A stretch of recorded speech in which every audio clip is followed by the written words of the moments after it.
सलैया साहित्य संसार में आपका हार्दिक अभिनंदन है। पांडे बिचन शर्मा उग्र की अपनी खबर से नागा भागवत दास लेकर आपके समक्ष उपस्थित हूँ। यह सन 1910 ईस्वी है और यह नगर, इसका नाम है मिंटगुमरी। मिंटगुमरी यह नगर कहाँ है रे बाबा? यह नगर इसमें पश्चिमी पाकिस्तान में है, लेकिन जब की बात लिखी जा रही है तब ब्रिटिश भारत में पंजाब में था। और यह सब क्या है? यह सब रामलीला की तैयारी है। कई दिन से अयोध्या जी से कोई रामलीला मंडली आई हुई है। इस मंडली ने पहले सरगोधा मंडी में लीलाएं दिखलाई थीं। इसके लिए वहाँ की हिंदी, पंजाबी, सिख जनता बहुत ही धन्य हुई थी। सरगोधा मंडी से इस रामलीला मंडली की प्रशंसाएं भक्त दर्शकों से सुनने के बाद मिंटगुमरी के भक्त दर्शनार्थियों ने वहां जाकर सारी मंडली के किराया भोजन भर रकम पेशगी देकर 10 दिन में रामलीला दिखलाने के लिए उत्साह, श्रद्धा और आग्रह से अपने यहाँ आमंत्रित किया था। ये लीलाधारी जब स्टेशन पर उतरे तभी मिंटगुमरी के दर्शनार्थियों की भीड़ सी लग गई थी। कितना सामान! 10 बड़े बड़े काठ के बक्से, 20 लोहे के ट्रंक, सब में रामलीला की आवश्यक वस्तुएं, लीला भूमि बनाने का बांस, बल्ली, पटरे वगैरह सामान, समूह भोजन जिनमें सिद्ध हो सके ऐसे पीतल और तांबे के बड़े बड़े बर्तन भांडे, टेंट, झोलदारियाँ। अयोध्यावासी ये लीलाधारी संख्या में 36 और 10 और कुल मिलाकर 47 थे। 36 थे प्रौढ़ पुरुष, अधिकतर साधु महात्माओं के ड्रेस में, 2-4 छैल चिकनियाँ भी जो दूर से ही नाटकीय दिखते थे। 10 थे 10 से 18 की वय के बालक और युवक। सारी जमात में मुश्किल रंग का 8 गांव कुम्मैत एक घोड़ा भी था। असल में नागा महंत भागवत दास महाराज की यह जमात थी पंजाब भ्रमण पर कटिबद्ध। जमात में विभिन्न पदों के निशानधारी और बेनिशान नागा साधु थे। पंजाबी माताएं श्रद्धालु होती हैं। प्रदेश धन्य धान्य से परिपूर्ण है। यह सब मजे में जानकर ये साधु लीलाधारी उधर जाते थे और जाकर कभी पछताते नहीं थे। घोड़ा था महंत भागवत दास जी का, दाढ़ीधारी, छापा तिलकधारी, उजले वस्त्र धारी। महंत जी आंखों पर चश्मा चढ़ाए, हाथ में बेंत की छोटी चमरी लिए जब उस घोड़े पर सवारी करते थे, बड़ा चमत्कारी दृश्य उपस्थित हो जाता था। भागवत दास एक महंत आंख के काने थे। उन्हें बंगड़ वैरावी भागवत दास कानिया कहकर मंद माना करते थे, क्योंकि त्यागी वैरागी होकर भी भागवत दास पैसा जोड़ थे, कौड़ी पकड़। साधु जमात और रामलीला मंडली की मूर्तियों की सम्यक आर्थिक व्यवस्था महंत भागवत दास जी के हाथों में थी। स्थान पर महंत जी स्टील का एक मजबूत बक्स निकट रखते थे, जिसमें छोटे मोटे बैंक जितनी माया, रत्न, सुवर्ण, रजत मुद्राएं, रेजकारी शेरों, चमाचम प्राय हमेशा रहा करती थी। जमात पर महंत जी का शासन कठोर था। जरा भी अनुशासनहीनता पर वह वैरागी या मंडली के एक्टर पर चंवरी चला बैठते थे। मिंटगुमरी के भक्तों ने रामलीला भूमि के निकट ही मंडली वालों के ठहरने की व्यवस्था की थी। माताएं बड़ी श्रद्धा से स्वरूपों तथा अन्य साधुओं के लिए दूध, दही, मक्खन, मट्ठा, लस्सी, गुड़, बताशे, लड्डू, अन्न, वस्त्र पुष्कल दे जाती थी। सीता, राम, लक्ष्मण, भरत, शत्रुघ्न वगैरह बनने वाले बालकों को मंडली वाले अपने भाषा में स्वरूप या स्वरूप कहा करते थे। श्रृंगार के साथ हम स्वरूपों को भक्तों के हाथ से दूध पिलवाने या प्रेमियों के घर भोजन कराने के लिए महंत भागवत दास पंजाबी भक्तों से मोटी रकमें उतारते थे। भक्त लोग अक्सर साधुओं की जमात का भंडारा अपने घर रख करते। तब महंत के दल के नागा लोग सूरत के बने जरी के काम के खूबसूरत निशान, पताका, भाला, तलवार, तुरही से लैस बारात बनाकर भक्त के दरवाजे पर जाते थे। बड़ी अभ्यर्थना, बड़ी पूजा भक्त लोग इन साधुओं की करते थे।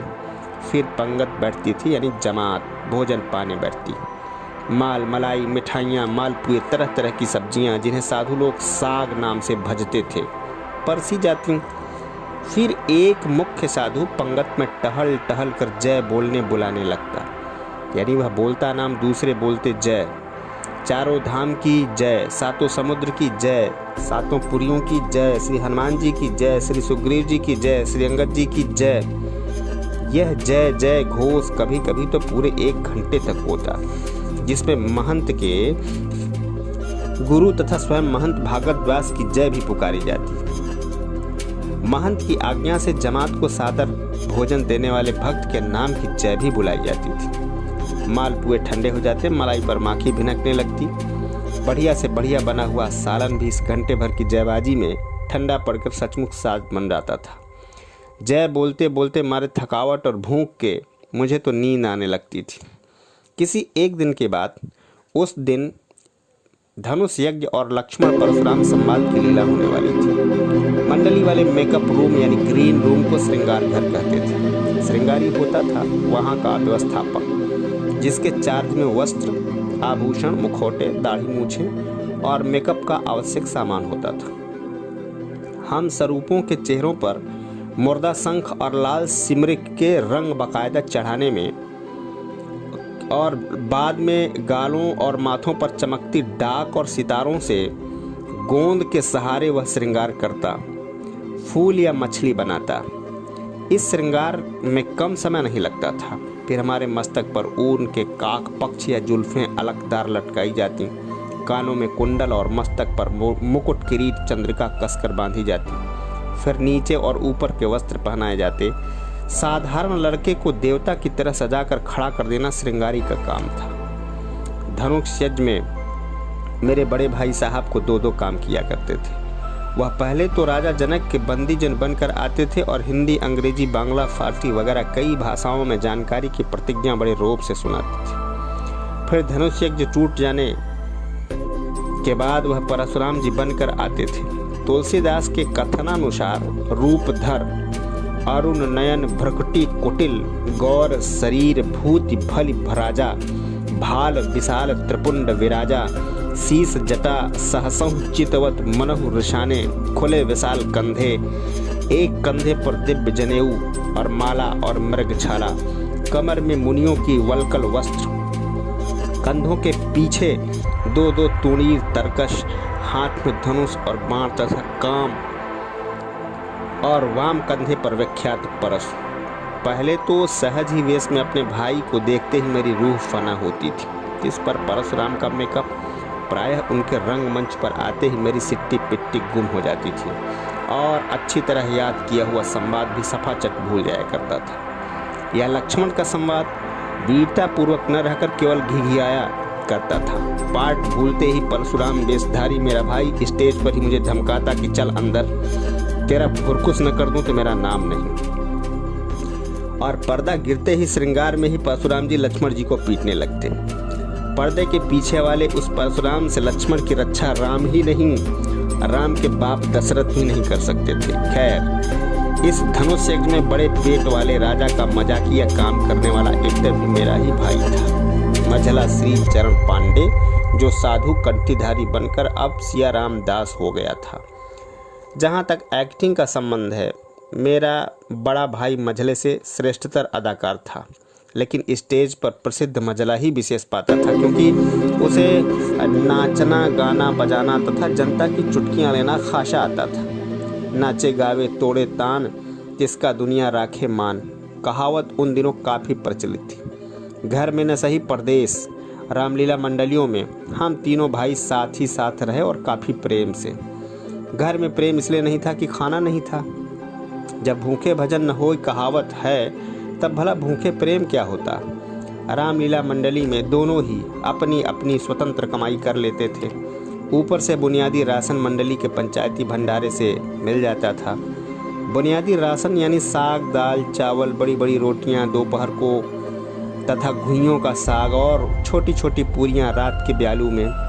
मेरे बड़े भाई की तरह शौकीन एक्टर अपना खाना बिस्तर या आसन पर लेते, जो महंत भागवत दास को बहुत बुरा लगता।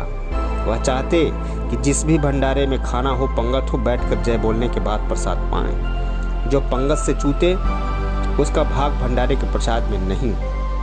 कहावत मशहूर, डार का चूका बंदर और पांत का चूका बैरागी। सो जो एक्टर पंगत में न शामिल होना चाहता वह अपना प्रबंध अलग करता।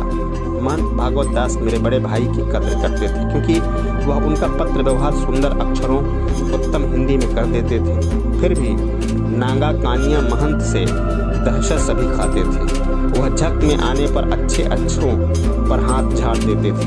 कोई भी एक्टर भागवत दास के सामने जाने में एक बार झिझकता था। जमात के अधिकारियों में महंत जी के अलावा एक कोठारी भी थे, जिनके चार्ज में अन्न, घृत, बासन, वासन आदि वस्तुएं होती थी। उन्हें अधिकारी जी को नाम से भी बुलाया जाता था।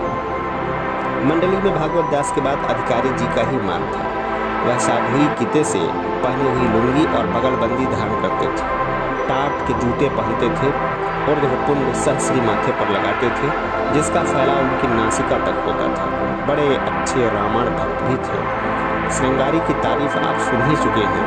कोठारी श्रृंगारी के बाद भंडारी जी थे, जिनके हाथ में सारा भोजन भंडारा होता था। भंडारी अक्सर उसी नागा साधु को बनाया जाता था जिसमें आवश्यकता पड़ने पर 100-125 मूर्तियों को खाने योग्य प्रसाद अकेले तैयार करने की क्षमता होती थी। वैसे साधारणतः उसको सहायक साधु स्वयं सेवक सुलभ करते थे। मंडली की हर मूर्ति का आवश्यक कर्तव्य माना जाता था भंडारी की हर तरह से सहायता करना, साग अमनिया करना, पुष्कल आटा गूंथना, ईंधन की लक्कड़ चीरना, जल जुटाना और सबके ऊपर भोजन के बाद बड़े बड़े कड़े जले बर्तन मांजना चमाचम। मजे बासनों को कानिया भागवत दास आंख पर सोने के फ्रेम के चश्मे चढ़ाकर देखते हैं और जरा भी मलिनता या मल मिलते ही मांजने वाले वैरागी को चंवरी मढ़े बेंत से मारते मारते आदमी से टट्टू बना देते थे। टुकरूं टू। इन्हीं सब फजीहतों दिक्कतों से बचने के लिए मेरे भाई जैसे शौकीन अपना खाना अलग बनाते थे। इससे इनको प्याज, लहसुन वगैरह की सुविधा भी मिल जाती थी, जो नागाओं के भंडारों में असंभव थी। ऐसे लोगों का जमात में विधान से स्वतंत्र आचरण महंत भागवत को भला नहीं लगता था। फिर भी नान वैरागियों को इतनी आज़ादी वह दे ही देते थे। महंत भागवत दास हिम्मत वाले, जीवट वाले साधु महात्मा थे। तभी तो सन 1910 ईस्वी में सीमांत प्रदेश के विख्यात शहर बन्नू में जाकर रामलीला दिखाने की ज़रूरत उन्होंने की। उन दिनों बन्नू तक रेल लाइन नहीं तैयार हो पाई थी। मिंटगुमरी से कोहाट पहुँच वहाँ से तांगों से शायद 2 दिन की यात्रा के बाद मंडली बन्नू पहुँची थी। तांगे दिन में चलते और सायंकाल किसी डेरा या खेल पर विश्राम करते। निशानेबाज खूंखार सरहदी डाकुओं का बड़ा भय था। मुझे याद है बन्नू की राह की किसी सराय में घोड़े की लीद भरी कोठरी में सोना। मुझे मज़े में याद है सोच के लिए पहाड़ियों में जाने पर किसी महाभयानक पठान को देखते ही बिना निपटे ही भाग आना। मुझे बतलाया गया था कि सरहदी बदमाश लड़कों को खासतौर पर पकड़ ले जाते हैं। बन्नू पहुंचने पर भी शहर देखने, घूमने फिरने बड़े लोगों ही जा पाते थे। हम लड़के तो उसी अहाते में बंद रखे जाते जिसमें रात को फाटक बंद कर केवल 100-200 हिंदुओं की उपस्थिति में रामलीला दिखाई जाती थी। बन्नू के भक्तों से विदाई में दक्षिणा भारी मिलने वाली थी, इसलिए विशेषतः महंत भागवत दास पैसा पकड़ मंडली लेकर वहाँ ले गए थे। लौटे भी अच्छी रकम बनाकर। रुपए, पशम, ऊन, काठ का सामान, चांदी के पात्र, सोने के आभूषण। बन्नू हम गए थे कोटाह की तरफ से, लौटे डेरा गाजी खां की तरफ से। मेरे बड़े भाई जैसे हजरत छिपे छिपे फुसफुसाते कि महंत बटुक विलासी हैं। इसका आचरण यह था कि स्वयं 4:30 बजे सवेरे स्नान करने के बाद महंत जी उनके लड़कों को भी उसी वक्त नहलवाते थे जो स्वरूप माने राम, लक्ष्मण, सीता बना करते थे। सर्दी के दिनों स्नान के बाद शीत से कांपने वाले उन किशोरों को प्रायः नियम से महंत जी अपने कोमल इटालियन कंबल में बुला लिया करते थे 1-2 दिन को, और उनके गाल हथेलियों से रगड़ रगड़ कर गरमाया करते थे। मेरे मते यह क्रोधी कठोर स्वभावी महंत का महज निर्विकार कोमल पक्ष था। महंत भागवत दास सिद्धांत और लंगोट के सच्चे थे। बन्नू में अनेक सरहदी सौगात संग्रह करने के कारण बड़े भाई और मैं इसके बाद घर यानी चुनार लौट आए। हमारे आग्रह करने पर भी माता के लिए भी मझले साहब ने मंडली छोड़कर चुनार आना स्वीकार नहीं किया। जय हिंद, जय भारत।